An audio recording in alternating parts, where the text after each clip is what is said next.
What do you think they meant by the girl that they sold Donald Trump was fully depreciated? I don't care to even think about it. I find it disgusting. So, what does the definition of depreciation mean? You don't want to share a screen on that one, and then connect it to pedophilia and all this other stuff? I think the viewer can make their own judgment what that means.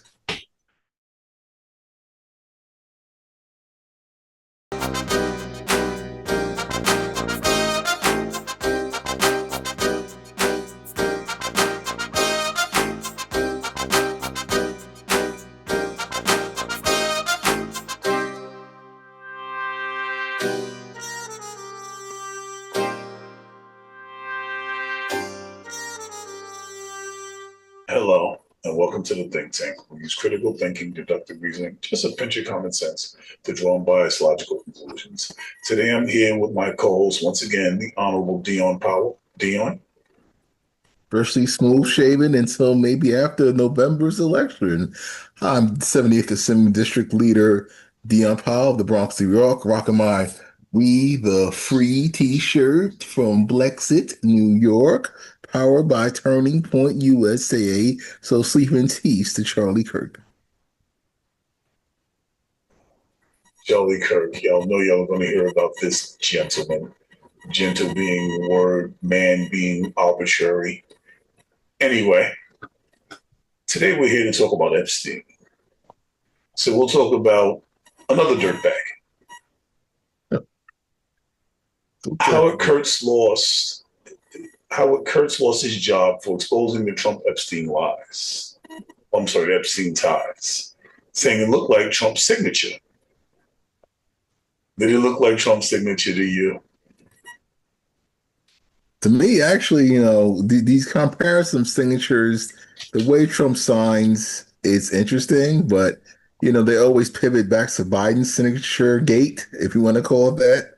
So I don't know. With all this technology of AI, am I even talking to you? Well, here's how I'm gonna do it, right? I'm not a signature expert. This is for entertainment and educational poll purposes only.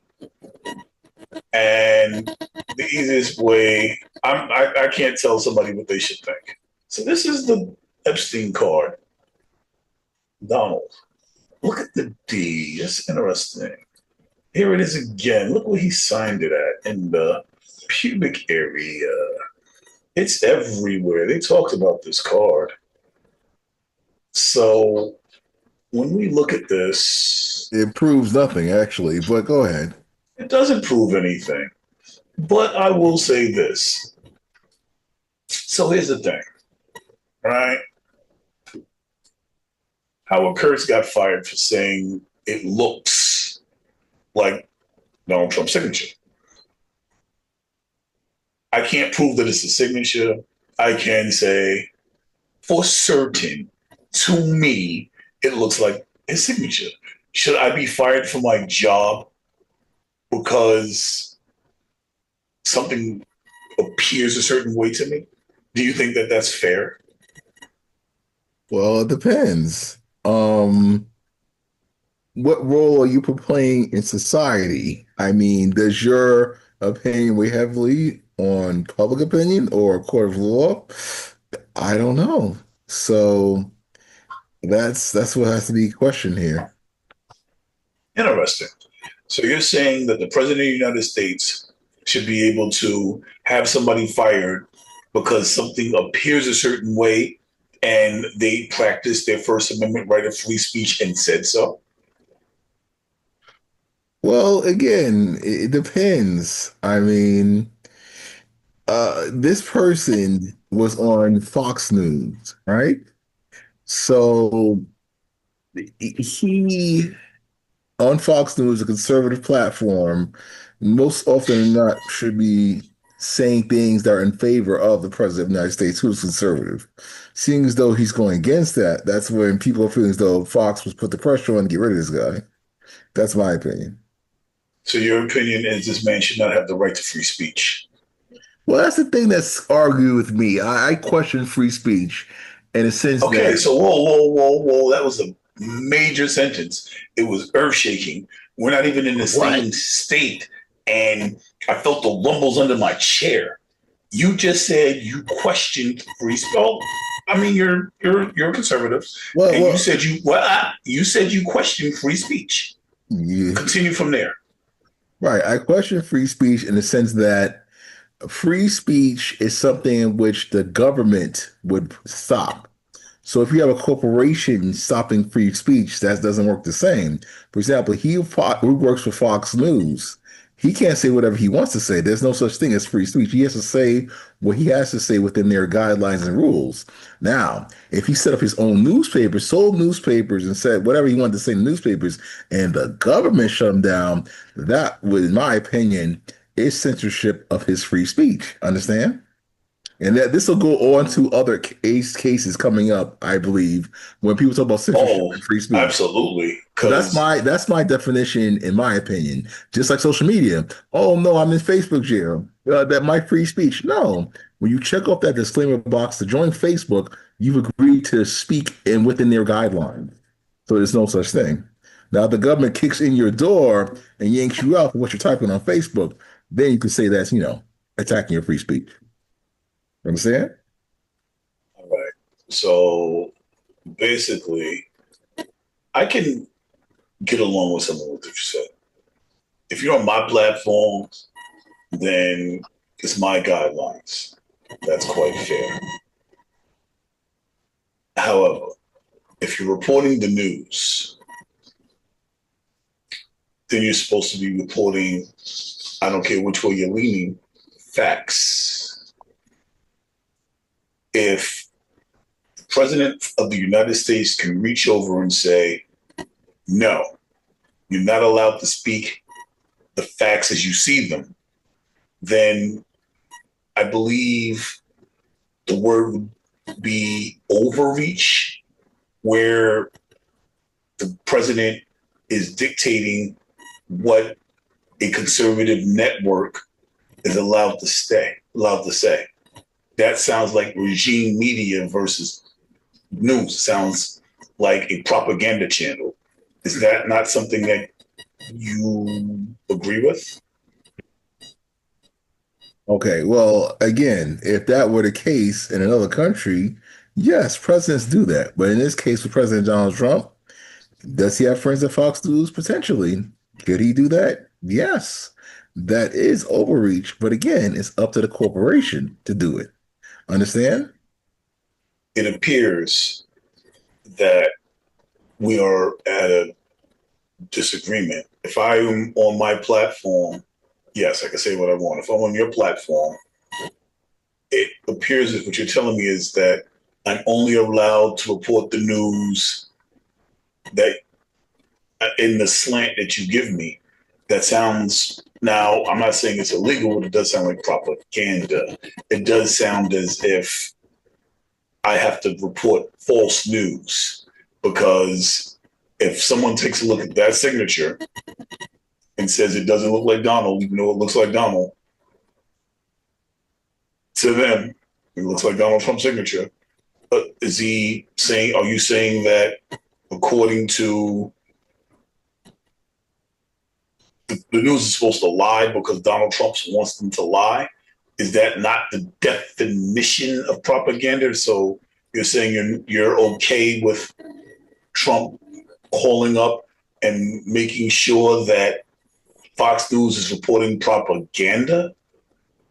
No, I'm not okay with that. What I'm okay with is that because of this victory, that the legacy media sources have to start correcting themselves on what they report and how to report it, especially pertaining to the President of the United States, because he's been vilified so much that even the public fails to believe what they have to report. And remember, some of these cases have negative consequences, like they almost made him lose the election. It may have cost him his life with all the constant smearing on this guy. So that's how I feel about that. Huh. I see. That's crazy. So you feel as if he should be able to reach out and say, I don't like what's going on. Bad things have happened. You can't report the news anymore. Didn't somebody else just lose their job? A comedian on Fox News because he made a joke and said something that Trump didn't like. Didn't that just happen today? No, who was on Fox News? You talk about Jimmy Kimmel. So if you want to transition to God. Jimmy Kimmel, who is a liberal, now that's a propagandist because there is no balance. And he's supposed to be making people laugh. Even Johnny Carson himself, who didn't start it, but who blew up the late night talk show game, was like, hey, we should stay out of politics. And either way, I think that's what the man said. Could be wrong, entertainment purposes. So again, Jimmy Kimmel was trying to make light of the Charlie Kirk situation, unfortunately, by spewing plain lies. Well, we'll talk about Yeah, that in the please. next segment because there is a lot to cover there, but we still got to talk about Epstein, and we've only touched the surface. Patel claims there is no credible evidence that Epstein trafficked women. That was a real sentence too, and he really did it. So this week, Kash Patel, who is the number one man at the FBI, at one time before he got to the FBI, he did what we're doing. He was a talk show podcast host. That's where he is. He's a podcast host, and he peddled a bunch of Epstein stuff to the point where the president himself got to him like, yo, I love the stuff you're saying. So let us get together. And he put him in head of the FBI because he loved the nonsense that he peddled so much. It was all about Epstein. Now he's in charge of Epstein. While he was a podcaster, while he's doing what I'm doing right here, right now, right here, my dude was like, we're going to get to the bottom of this. It's the deep state. They're covering. The FBI has all the files. They know everything. The head of the FBI is the one who has everything. He's the one covering for Epstein. We need to get to the head of the FBI. Trump puts him in head of the FBI. I do not know what Donald Trump has on this man.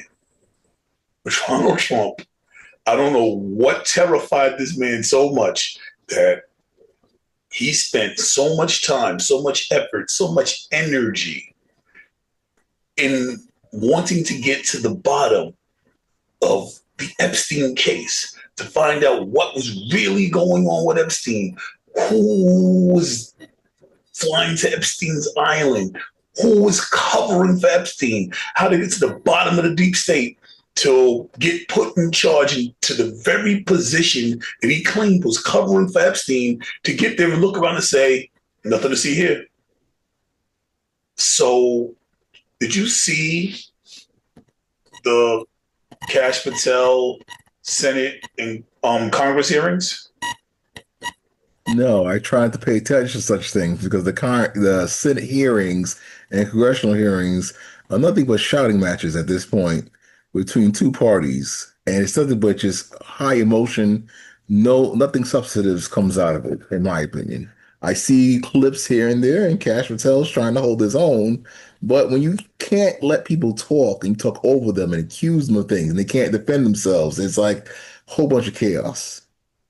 What's actually happening from somebody who actually watches so can talk about it. Since you don't watch, you don't know. Let me tell you what's actually happening. What's actually happening is they're being asked direct questions and refusing to answer the question.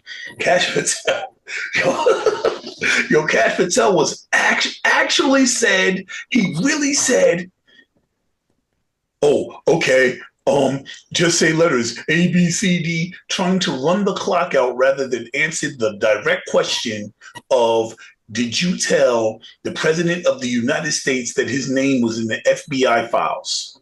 And he very pointedly at the end used the exact phrase, I did not say to Donald Trump that I did not speak to Donald Trump about the FBI files. He did not say anything about whether he told Pam Bondi who told Donald Trump, which is what the question was. But after trying to run the clock A, B, C, D while people were talking, he said he did not speak to Donald Trump. So you have to watch rather than catching bits and pieces of clips that either side wants to show you. You got to watch for yourself to be able to understand what's really going on. Coming from somebody like you who preaches this, I'm shocked to hear this. But I guess this is what serves your purpose at the time, right? Because that's what we all do. We got to do what serves our purpose at the time. So being that Kash Patel had one day House of Representatives, second day Senate, and they tore him apart because he's trying to cover for pedophiles. My question, what is making someone who spent his entire podcasting career wanting to get to the bottom of the deep state and find out who is in the Epstein files? What is making this man now say, nothing to see here? Do you not find that to be odd, even for somebody who hasn't watched the Senate hearings? Yes, Epstein, like Israel, some other few things, I disagree with the whole situation.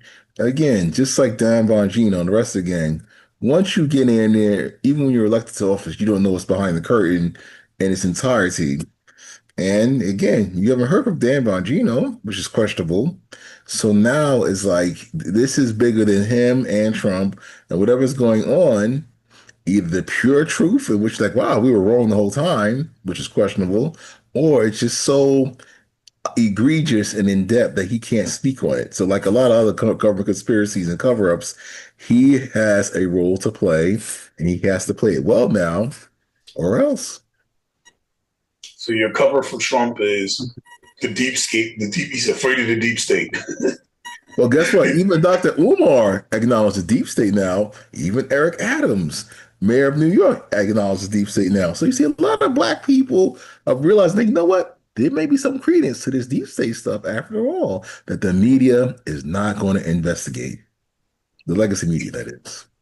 Trump is the deep state. If there's a deep state, Trump should be Trump, alligator, should be Donald, whatever his middle name is, alligator Trump. He put alligators in the island. Alcatraz. Alcatraz. Alligator Trump. Because he is the alligators in the swamp that they were supposed to drain. I digress. Trump blocks unsealing who Epstein wired $100,000 and $250,000 to. So now there's people that they can say, well, Epstein is wiring his money. He had his people block the names from coming out, so we can't find out who it was. Why do you think he's doing that? Trump? Oh, yeah. Again. Potentially, again, he may be deeper in it than the public is allowed to know. And typical, covering his tracks. But again, Epstein's an area where I disagree. Oh, excuse me, with the presidents and the way they're handling it. So that's the best I can do with that one. So that makes perfect sense. Obfuscate. Remember that word? So I got one more thing for you, and then we're going to call it a wrap on this subject. All right. So I'm going to put away the pea shooters and pull out the big guns. You know that Ghislaine Maxwell had some emails that came out, right? Please do. Maybe. Of course. Verified emails. And in these emails, they prove that everything that she told Todd Blanche, Trump's attorney, second in charge of the Department of Justice, placed there after he lost all them cases for Donald Trump and got on 34 felony convictions. And he went and interviewed Ghislaine Maxwell.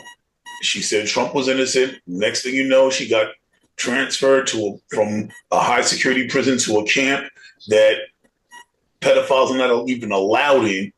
And she is a convicted pedophile. And all because she testified that Trump was innocent. Then the emails that she had came out and she is not. Everything that they convicted her for was in the email. She's guilty. Something else that came out in the emails that was far more interesting was about Donald Trump.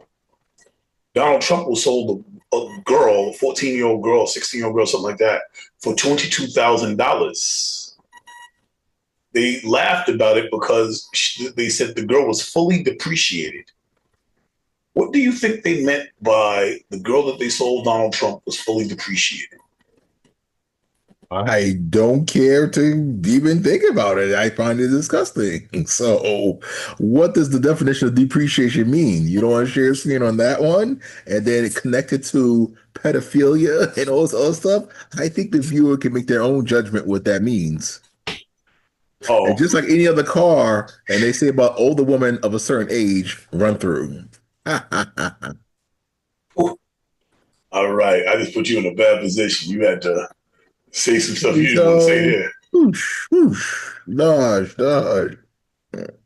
All right. Well, if you're enjoying the content, don't forget to like, share, subscribe. We go hard at trying to make sure that you are entertained and educated, give you both sides, and hopefully you can come to your own decisions based on information coming from different directions versus hearing one side or the other, hearing information from both sides where we can utilize your own critical thinking, avoid cognitive dissonance, and draw your own conclusions. That's our goal. Please feel free to join the critical thinking community. And we're live every Sunday, 9 p.m., where you can come join and talk.